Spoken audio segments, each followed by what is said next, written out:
सबसे एक गुजारिश करना चाहता हूँ, सैलाब की तबाहकारियाँ हैं, उसकी वजह से काफ़ी लोग जो है इससे इफ़ेक्ट हुए हैं और मैं इस दफ़ा भी उम्मीद करता हूँ कि जो इफ़ेक्टिव्स हैं उनके लिए हम लोग दिल खोल के मदद करेंगे और जितनी भी हमारी सकत है उसके मुताबिक अपने जो इस वक्त मुसीबत में पाकिस्तानीज़ हैं उनको उस मुसीबत से निकालने के लिए हम अपना जो है वो कॉन्ट्रीब्यूशन ज़रूर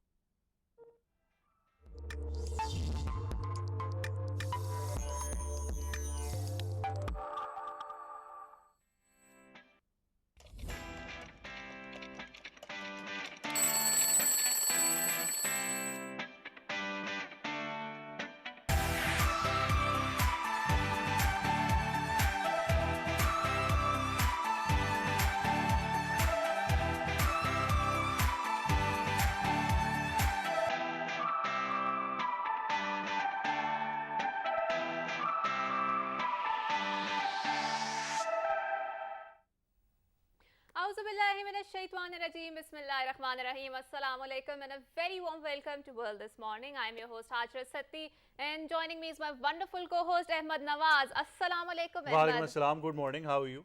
Sorry. Alhamdulillah, I am doing wonderfully fine. So Ahmed, Alhamdulillah, you have two kids, right? Yes. So how hard it is parenting them, especially in an age of a digital media where there's so much exposure to mobile, and nowadays you would find kids glued to Coco Melon and whatnot, right? Well, I like that you mentioned that because, you know, that's very important. You know, initially we did succumb, I would say, to this menace. Temptation, so, you know, there was no other option. So initially with our first child, we did go towards there. But eventually we had to start limiting screen time and, you know, taking it away.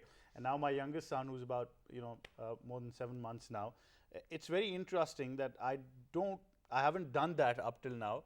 But he has this instinct in him, and he would be searching for a phone somewhere, and wherever he sees it, he'll go crazy that he wants it. So the other day, I just put the phone in front of him and turned on the camera, and he would start talking to the phone. So, you know, it was very, very crazy. But I think it's very important. Hajra mentions a very critical point that in this digital age, you need to limit the screen time that you're giving to kids. And I understand that, look, I am one of those people who believes that television has taught us so many things, right? True. Do not eliminate it, but actually manage the content and screen time that you're giving. Of course, you can improve your child's language skills and, you know, certain identification skills by all of these videos or rhymes that you know, tend to give them, but responsibly. Don't let them be glued to it every time they start screaming because it becomes a habit then. True. But Ahmed, when you're not giving them mobile, of course, you have to give some alternative activities so that they are involved in that activity. What sort of activity do you prefer? Well, let them paint. For example, my daughter loves... But I mean, the kids who are very young, for example, they're 1 year. Give them something that polishes their motor skills, right? You know, some activity, probably that ring game that we used to have, shape identification, you know, something like this. And do you remember we used to have that fish game? I still have it. I still have it, but the only problem is that the fish have gone missing. So, you know, it's one of those days now, but very interesting. But, you know, I think that's all about being a parent, that you need to manage some. And although at certain points you will feel that, you know, I know what I'm doing, but trust me, go back to your parents. They know much better than you. They have lots of wisdom, and I think we should utilize their wisdom in bringing up our kids. So, Ahmed, moving on to our top stories. Absolutely. Very historic day when we talk about what's been happening in Pakistan. The Honorable Prime Minister Shehbaz Sharif is embarking on his maiden official 2-day visit to China. This is Prime Minister's first visit to China after taking oath of the office of the Prime Minister of Pakistan. And of course, like we said, that the two sides are going to review their all-weather strategic cooperation partnership and exchange views on regional and global developments as well. So, during his briefing in the Beijing, Chinese Foreign Ministry spokesperson Zhao Lijiang also said that China highly appreciated Prime Minister Shehbaz Sharif's remarks about China-Pakistan Economic Corridor and his expectations of the visit.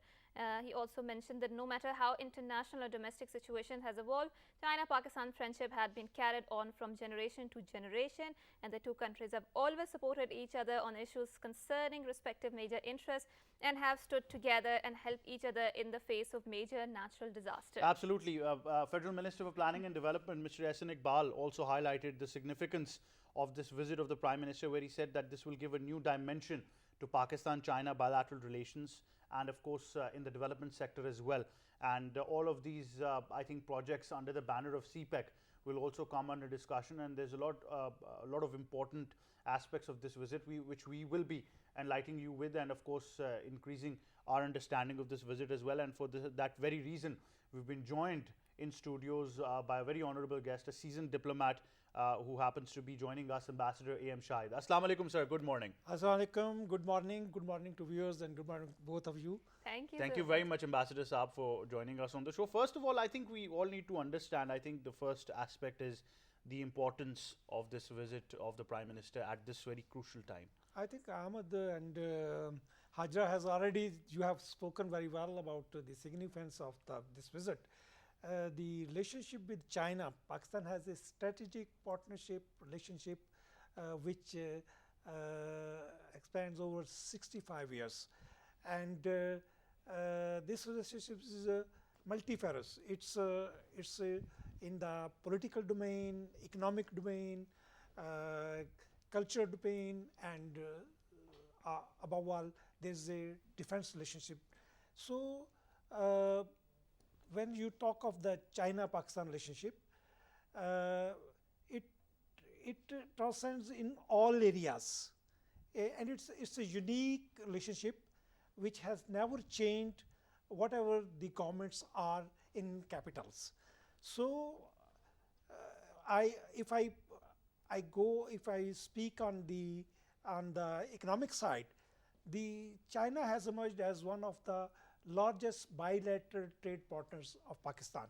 In 2021, our bilateral trade was $25 billion, and Pakistan exports were 3.5 billion, while the around 21 billion were what we are importing from China. So you can see that it is a huge export-import going on between Pakistan and China. And if you look on the political dimension and diplomatic dimension, then wherever we need China is there.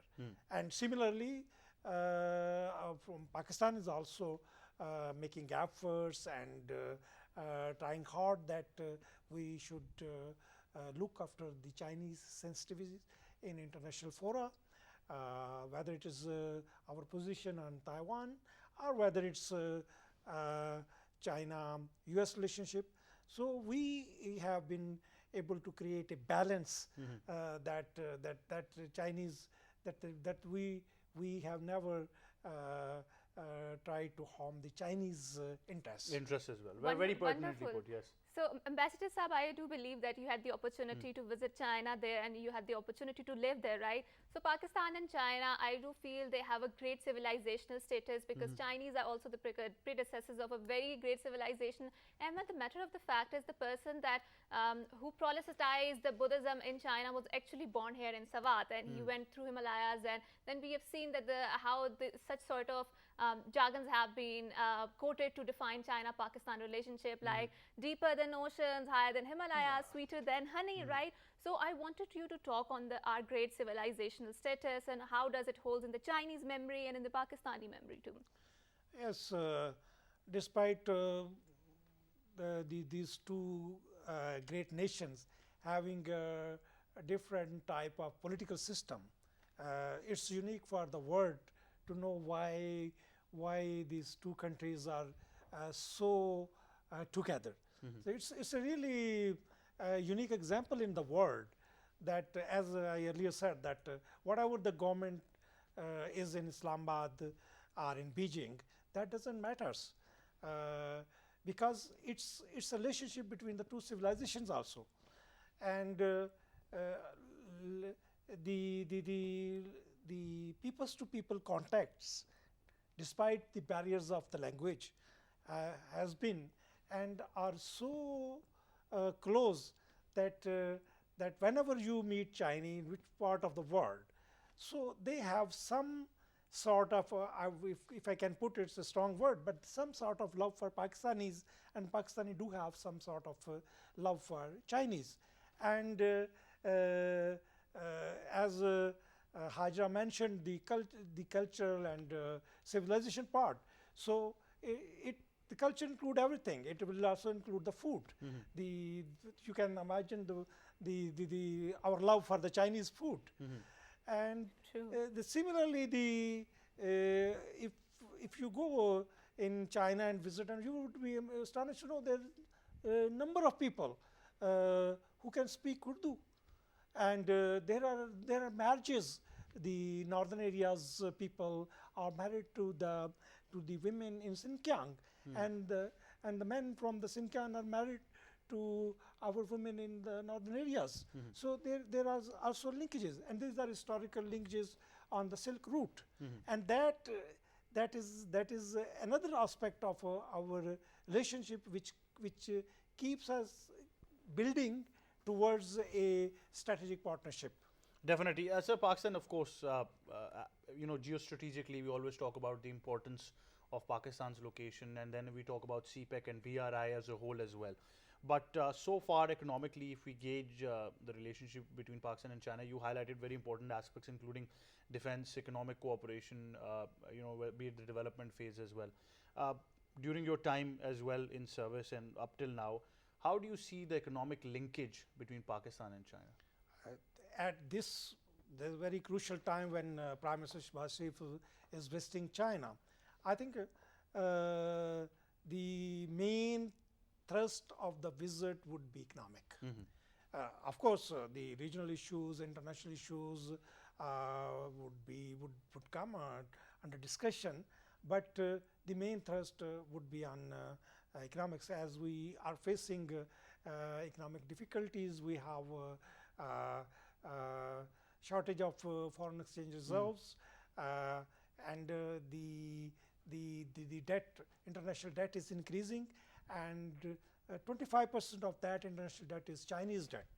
So the Prime Minister's priority, I feel, would be the restructuring of the debt, and then to get further financial assistance, and that is very essential.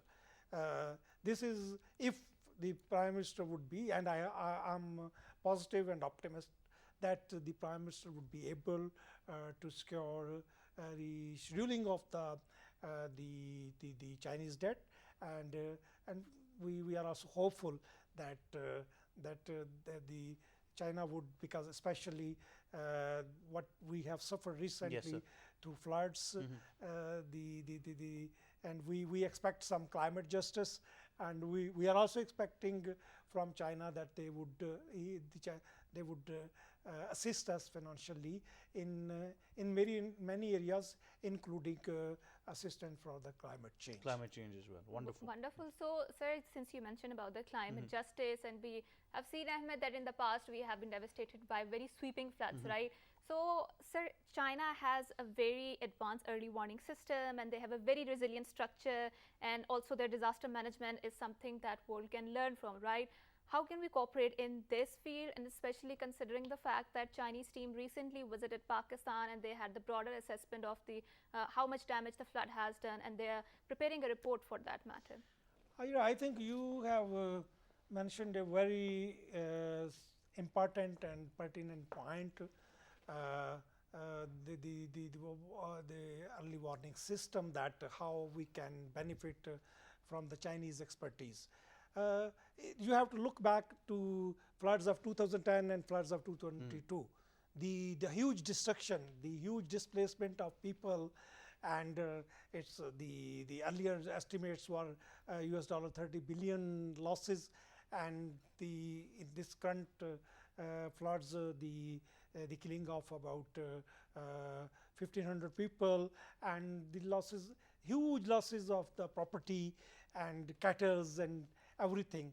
So how the Chinese are coping with such disasters? So that's very important.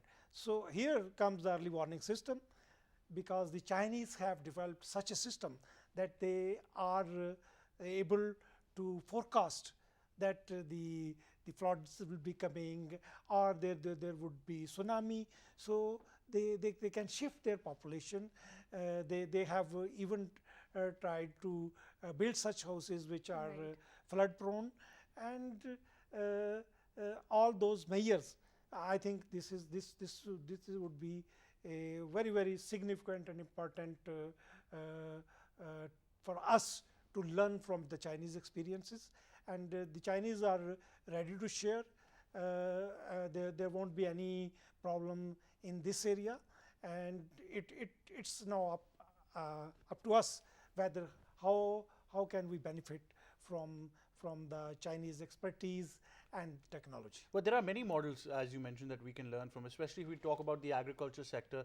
It becomes very important for Pakistan being an agri-based economy, where just yesterday, Prime Minister Shehbaz Sharif has announced a historic loan for farmers as well, a historic agriculture, what we call an entire scheme that has been announced as well. A historic Kisan package, as we would pertinently put it. How important is it to learn from China's agriculture techniques, because modernization and use of technology has not only increased the produce in China for agriculture, but has benefited far more people than we could have ever thought, calculating as well. Again, very critical point, because we are an agri economy, and our per hectare yield as compared to China is far less. If per hectare yield here is 40 kiloton, there would be 120 or many folds. And then there's they have saline resistant crops, and then they have been successful in rotating crops. So, and also in that field they have been able to raise the cash crops. So this is another area, because Pakistan still around 70% of our labor force comes from agriculture. So this sector, and this is the only sector which can lead us from or can protect us from this what you say, the economic downturn, because we unfortunately we have not been able to industrialize. So where we can produce more industries is the agriculture sector. So we have to, number one, raise the production per hectare yield. Number two, we should have cash crops. Number three, we should be able to build industry on the basis of the agriculture produce, and that industries will include all type of agri industry, textile, poultry, honeybee raising. All these things Chinese have done at a very large scale, and we have and here I would like to also mention the conservation of water. So the technology, the drip system, the irrigation system has to be changed. The irrigation flood system is nowhere in the world. Only in Pakistan we are just flooding the fields. So we have to, because we are also the next in next decade, what we would be facing would be the shortage of water. Water scarcity, yes. Yes, water scarcity. So we also have to learn from the Chinese, and this technology. There are certain areas where the technology transfer would be difficult to get. See, but this is the area where Chinese would be happy, even other countries would be happy to transfer their technology. To share their experience. Yes, to share their experience. This is very important, and especially for our youth out there as well. I know we've got a large bulge of youth. Even if you just tune into CGTN, you'll find so many documentaries on how they've actually changed livelihoods through modern farming techniques. That's very true, and you will find a lot of Pakistani contributors to that side, right? I would like to quote one of my chapters that I remember I read in second year, and it was about how there was a son of a Chinese king, and he was sent to the forest, and there he meditated, and he found the sound of the sun and the sound of the forest. So meditation has always been there in our culture also, especially in the form of the Sufism. So sir, talking more on the people-to-people exchanges, how important do you think the student exchange programs are important in order to have more broad understanding of the two countries?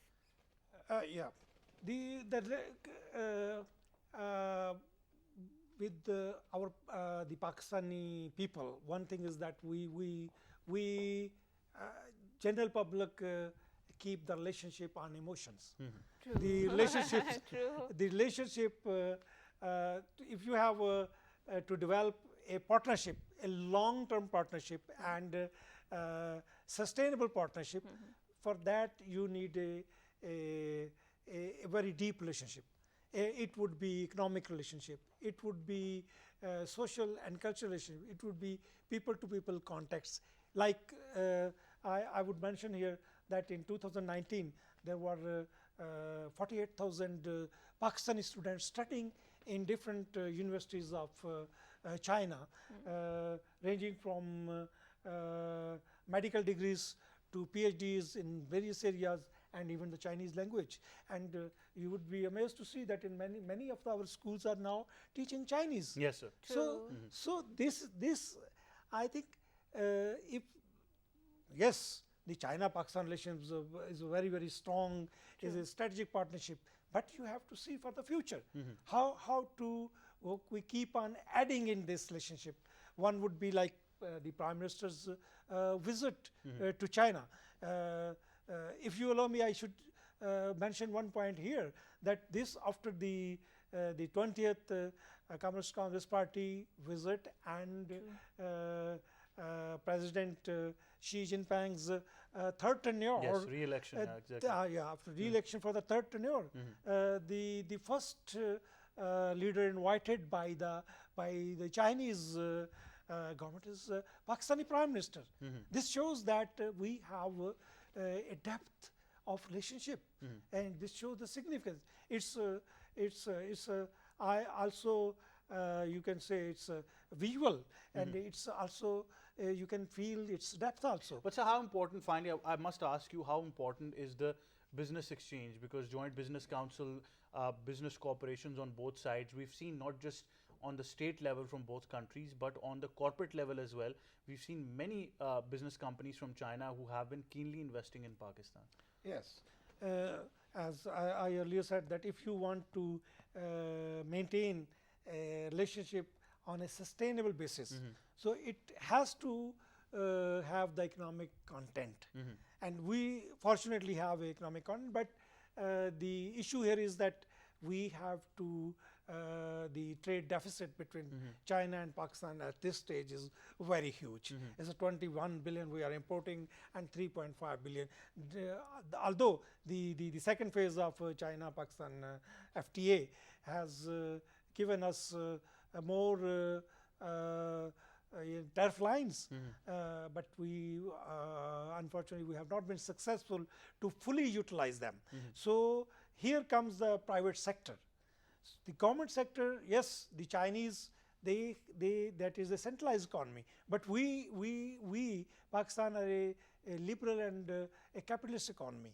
Here the Pakistanis private sector has to what I say, to have the Chinese have to study the Chinese market.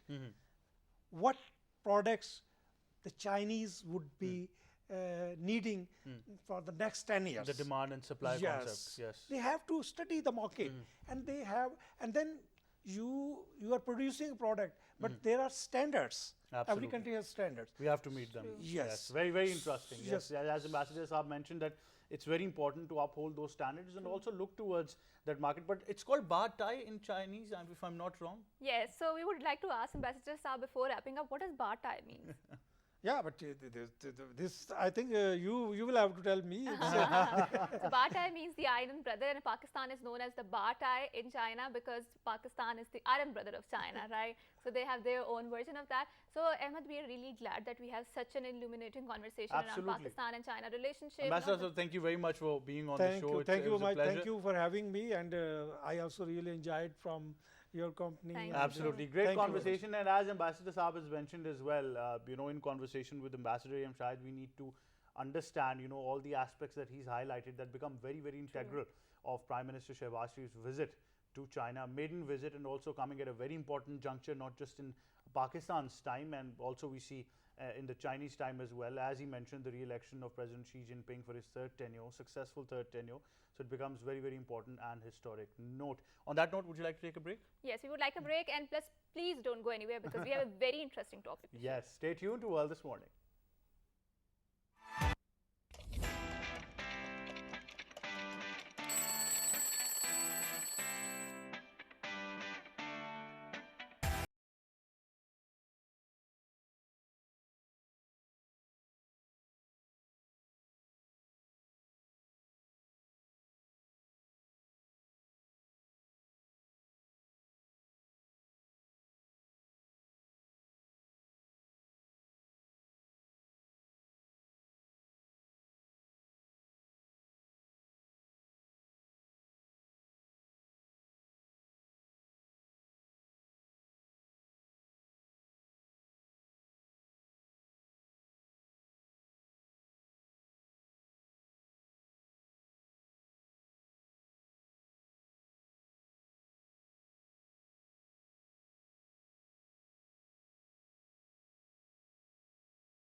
Welcome back, and today we are going to talk about something. So, Ahmed, you have observed the village culture, right? Absolutely. And I think food and culture is a very important part of any atmosphere. So, did you had a chance to have that lassi made by Madani? I don't know what is the English counterpart of that, but the taste is so different, and it is so good, and especially the curry that is coming out from the earthen pot. It has a different flair to it, and that's because it's very nutritionally rich, right? Yeah. And nowadays our diet is very, it has the nutrition is depleting from that diet, and that is why we're facing so many lifestyle issues. So, you know, we come from a generation where we saw this golden age of all of these fast food and, you know, things coming in. So, you know, initially when I was growing up, I was very skeptical of all of these desi cheese, you know, when we call them. But even going to the villages, I would be skeptical, you know, staying away from milk. But trust me, as soon as I crossed teenagers and I started tasting these things, and I still, you know, it brings back memories of a point where we went to a wedding in a very remote village once. Okay. And the food I had there, and gosh, the taste was absolutely amazing. True. And you know, that brought me to a point that whatever we're eating in our societies right now, and whatever the original produce is, we've come so far. And you know, some of these things, if you can just, you know, highlight the basics of things which we have in front of us. Right, and there are people actually there who are reviving the concept of Absolutely. organic farming. You know, some of these things that you see on your screens: shakar, desi ghee, eggs of 3 types, you know, classic, golden, and then of course omega-3 with the importance as well. These are the original products that we're talking about. And unfortunately, industrialization has come to a point that in the market, there are 2 things happening, Hajra, which are very unfortunate. One, you don't find things that are in their original form. True. And second, it's, you know, disappointing that some of the companies claiming that they're original organic, you know, tend to not be there. But fortunately, we've got people who are sticking to those original organic roots today. That's true, and I think in the garb of the mass production, people are just producing things and they just want to capture the organic market, and a lot of time, as Ahmed mentioned, it's not even organic. So without any further ado, I would like to introduce my guest. We are very glad that we have been joined by Muhammad Hamad Khan, who happens to be entrepreneur. Assalamu alaikum, and thank you so much for coming to our show. Walaikum salam ji. And joining. Right. Thank you for so joining Hamad, we have Muhammad Shayan Mustafa. He also happens to be entrepreneur. Assalamu alaikum, and thank you so much for coming to our show. Well, your build tells us that you're on original organic food. So, you know, one thing we can judge there as well. But Hamad, first of all, I understand, you know, that there's been a lot of hype about your products, and, you know, mashallah, the market has been captured. But initially, I want to understand, where did the idea start from? Yes, I think so. Our family belongs to the rural areas, and you know, there's always been a belief in our family that you know, we should grow our own food. So you know, from that you know, legacy, you know, we have tried to, you know, do the same, and also, you know, turn this into a business where not only our family benefits, but also the benefits are, you know, available to our customers as well. So that's you know, how we are progressing. At the same time, you know, my father always used to say that, you know, always try to, you know, produce food that you're you know, ready to serve your own family. So you know, that's the philosophy that we have tried to inculcate in our, you know, in our firm, in our company, and that's, you know, alhamdulillah, has brought results for us too. Very interesting, Hajra, isn't it?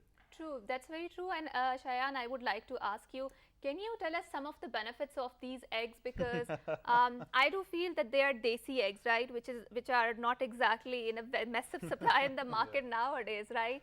So I mean, and these are the products that you what do you call organic that you do from get it from the organic farming, right? Yes, the thing is that these are not desi, by the way. Okay. They're organic. how are the feed they is different? vegetarian. Hamad Khan can tell better. Than Yeah. me. So basically, to be for full disclosure, these are not desi eggs, right? Okay. So these are eggs produced from chickens that are fed vegetarian feed, Okay. then feed that is antibiotic free, right? So that's Okay. the two main things that we focus on. Unfortunately, in Pakistan, it's very difficult, like you mentioned, to find out what is the nutritional value of something that you're buying from the shelf, right? So this is where we want to assert that number one, the practices that are being followed by a lot of the producers within Pakistan, we are not doing that, which is we are not all our feed that is given to the chicken, it's pure vegetarian, halal vegetarian feed. Unfortunately, not many can, even though they claim it, but it's not true. That's been a wake-up point for Pakistanis, especially that the feed that is being given, because chicken is a widely consumed True. product. True. Not just eggs, chicken itself. True. And people have been very skeptical about the chickens they've been eating as well. So that is a conundrum that has been there as well, and that's why it's very important to understand what feed is being given to the animals that you're consuming as well. But Shayan, physically, what's the difference that you feel when you go to these original products, and then when you think that, my God, I've been having junk for so many times, health-wise? I perform really good in the gym as well, and it is more pure, right? For like bodybuilding and any sport, it is important to have organic food, right? These days, there is no organic food in the market that much. They pretend to be organic, but they're not. The feed is not good of chickens, and so I feel a big difference. Health-wise as well, digestion improves, lethargicness eliminates as well. See, So desi ghee Yes. also has a really good effect on the heart, on the cholesterol level, and overall energy as well. So it has like a lot of benefits, and I've felt really good since taking it. well, it shows obviously in that build as well that you're If hitting the you gym. take it out of the right way, Yes. it has a lot of benefits. So, but the best time is to take it in the morning. It is as a lubricant, and whatever you eat, it can slowly go in the body. Well, Haja, it's very important to understand that the techniques have also changed. We've become so modernized now, microwaving food, getting in easy meals, products that are frozen and straight away into the ovens and eaten. So things have changed. I think yes, but of course to counter that, people are becoming very conscious about their lifestyle, about their health. So there is entire organic industry, especially in the West. It has captured a lot of market, Yes. and it's very expensive as compared to the normal market, right? So why is it important to have more organic products? I think it comes down to the nutritional value from the food that you take, right? So organic has become a very popular word. Okay. The problem with when you say it's a certain food product is organic, it's very difficult to figure out whether it is or not. Unfortunately, in Pakistan, it's very rare that you'll find a certified organic food product. There are a few agencies around the world that certify whether your product is organic or not. Unfortunately, you won't see that in Pakistan. You won't see a label which says certified organic. Very rare. So now it comes down to how much you trust that the producer, the brand, and that is what But how is do we important. differentiate? Because there is a lack of knowledge in people as well. What would be your recommendation? What should the general public do in order to identify them? Yeah, so I think the most important thing is look at the label, right? For example, just one example, right? This shakkar that we have here, probably we are the only ones in Pakistan that's not using bleach when producing this shakkar, right? You will when you go into the market, like you said, there's very little knowledge. Consumers do not have that knowledge. If you go to the shelf and if you see shakkar that is light in color, you might actually buy it. But that light color has come about because the producer has put bleach inside of it to make it more pure.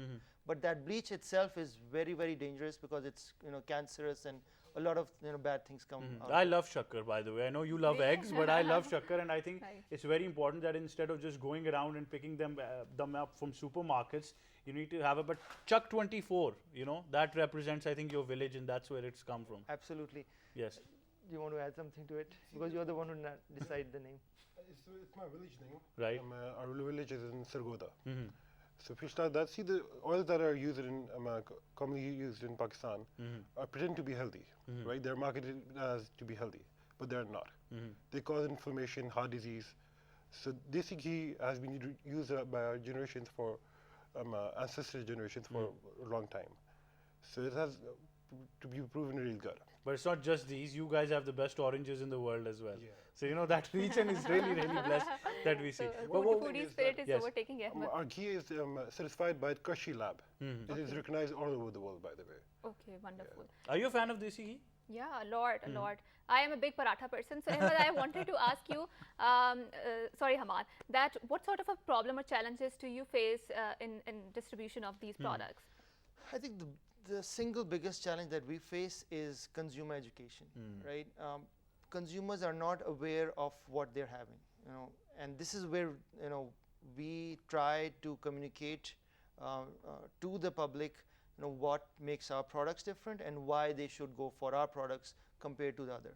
There are a lot of cases where consumers, for example, one example that I would like to give here is the smell that you see in see in a lot of the eggs that you have that are available in the market, right? So one customer actually complained to us that we don't see that smell, that bad odor that we call heek in Urdu, right? We don't see that in your egg. So maybe your egg is probably plastic egg, right? So that's a lack of awareness. The reason that our egg actually does not have that bad odor is because of the vegetarian feed and the good feed that we're giving. So that's the education that we need to give, and hopefully with time people will get educated, and hopefully they'll revert to the basics, right? Definitely. Shan, what's the most hot product that we've got over here? Because we see all of these products. The omega eggs, yeah, they're the best sellers as well. And they're really good for the body, for the minerals and everything. But as Abad, you mentioned as well that as a business entity, obviously at the end of the day, it is a business that is changing lives and contributing to society, as you mentioned, words of wisdom of your father as well. Are you also looking to educate people on regular basis, not just about these products, about what they're eating and what they shouldn't eat? Absolutely. I think so we are starting a series online where we are inviting a lot of nutritionists and experts who can explain to the public why they should go for a certain product and not the other. For example, people are not aware that egg, for example, is has the purest form of protein. Right. So when it comes to bodybuilding, whether it's just you don't have to be a bodybuilder just to consume eggs, right? It's part of our diet. So if you are taking eggs that are coming from a place which is giving bad feed to the chicken, that is going to transfer into the egg and ultimately into your body, right? Yes. So again, that's where we come in. We say, hey guys, we are not doing that. We're also enriching our eggs, right? Omega-3 is an enrichment that we do. We do it through completely vegetarian methods, where we give flax seed to the chicken, and that flax seed ultimately is digested by the chicken, and there's omega-3 inside of the egg that you eat. So again, another is vitamin D enrichment, right? Okay. So again, if you look at the masses in Pakistan, we are deficient in vitamin D. Yes, right? absolutely. So having a vitamin D enriched egg, which is our golden egg, will help you reduce that deficiency. So this is the type of education that we want to give to so the that's what the golden egg means, So Ahmed- not the other way around of the golden egg. So Ahmed, if you really want to buy their organic products, so what should we do? Where we can find this? Yes, the place to click on. So we are in all the major outlets in Pakistan, whether it's Karachi, Lahore, Islamabad, and even in Faisalabad and Hyderabad. we are available in all the top shops. So you know, my advice would be just to go and buy from those. Shahan, what's the policy statement? Go out there and buy them? Yeah, probably is that. You're gonna feel a good difference in the body as well. In your performance, if you're walking, you're gonna feel good more. Yeah, for overall health, it's really good. Definitely. Desi ghee is good for hair, bones, the digestive system. Definitely. Yeah. Well, Shahan and Ahmad, thank you very much for enlightening us. I think Chuck 24 is not just the place to be, but to procure these products from as well. I am definitely going to go towards, because there's been a huge debate at my home as well of sticking to organic foods, and I think it's That's about very time that we let our next generations consume them as That's well. very true. And Ahmed, no matter how much modern or progress we do, we are always going to stick to our roots, which is very desi roots, desi ghee, eggs and whatnot. And they're always going to make us very captivate us, right? So with that, we are going to bid farewell. And thank you so much, gentlemen, for joining us and for enriching us with information about the organic farming and organic food. Until next time, it's a goodbye and good morning. Good morning.